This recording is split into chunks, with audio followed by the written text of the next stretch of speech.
Vous avez signé donc ce contrat avec One Sport. Oui. Est-ce que, Monsieur le Président, vous pouvez indiquer aux téléspectateurs où, quand, si les souvenirs sont présents, vous pouvez switcher si vous voulez, où et quand ce contrat a été signé? À Yaoundé. Oui. À Yaoundé. Et quel... À l'hôtel Montfébé. Oui. Alors, et quel avantage? Parce qu'il y a une partie de l'opinion qui reste dubitative, je crois. Vous écoutez, vous entendez. Oh, Monsieur Tanguay, vous savez, les échos qui viennent de cette partie de l'opinion. Je vais partager un document avec vous pour que vous compreniez que mon exécutif et moi-même, nous n'avons rien à cacher.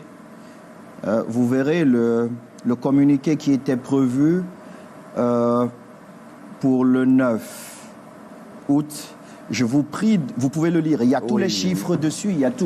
Lisez pour les téléspectateurs après. Je vous expliquerai pourquoi ce communiqué n'avait pas été lu.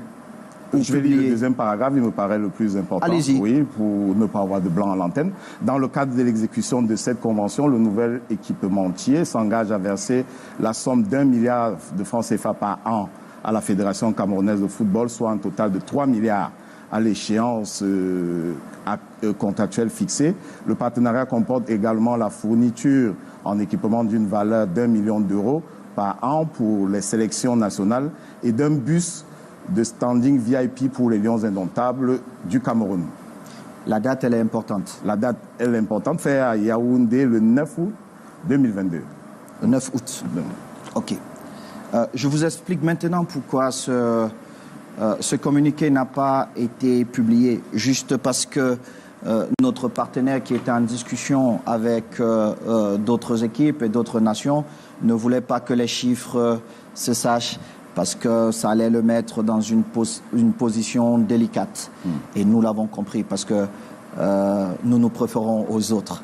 Le plus important pour nous, c'est de chercher les ressources pour financer le football camerounais et surtout payer les salaires de nos collègues. Alors on retiendra donc 1 milliard chaque année, un bus pour les Lions. Nous n'avons pas encore vu le bus.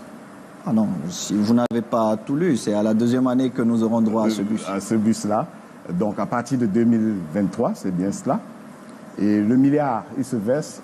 Il se verse. Nous avons déjà passé les 3 premières factures, comme le contrat l'indiquait, et puis nous sommes en attente du paiement.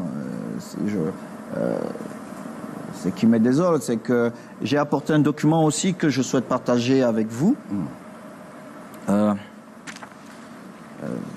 Excusez-moi. Non, sentez-vous à l'aise, Monsieur le Président. Le public ne demande qu'à avoir la lumière sur voilà. cette question-là. Sentez-vous à l'aise. Il est là. Il est là. Je vous ai apporté un document qui est très important pour voir.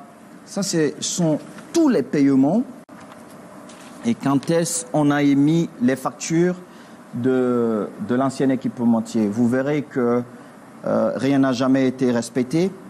Ça a été fait comme eux, ils souhaitaient. Et j'irai même beaucoup plus loin. À l'année 2019, nous avons joué avec cet équipementier. Vous verrez que le premier paiement survient en 2020, je crois, le 9e mois. Oui, le 9 décembre. Ah, le 9 décembre. Donc, vous voyez qu'il y a beaucoup trop de choses. Et pire, parce qu'il faut qu'on parle de toutes ces choses. Un contrat initial qui était de 750 000 euros, je pense, si mes souvenirs sont exacts. À peu près 500 millions de francs CFA. Oui. Je n'ai trouvé aucun PV qui donnait à l'ancien exécutif le droit de modifier ce contrat. Ils se sont donné la liberté de casser ce contrat à 50%, prétextant qu'il y avait les problèmes avec le Covid. Mais je tiens à rappeler à toutes ces personnes que l'équipe nationale du Cameroun a joué plus de matchs en 2019 qu'en 2020. Donc comment on peut me dire ça? Et beaucoup plus loin, ils ont cassé aussi la clause qui disait qu'on devait reverser à la Fédération camerounaise de football une partie d'argent de la vente des maillots. Et toutes ces choses ne sont pas correctes et je crois que toutes ces choses ne sentent pas bon. C'est très curieux et bizarrement, on nous pointe du doigt, mon exécutif et moi-même, en disant que oui, nous avons fait ceci. Non, personne n'est heureux de sortir d'un mariage.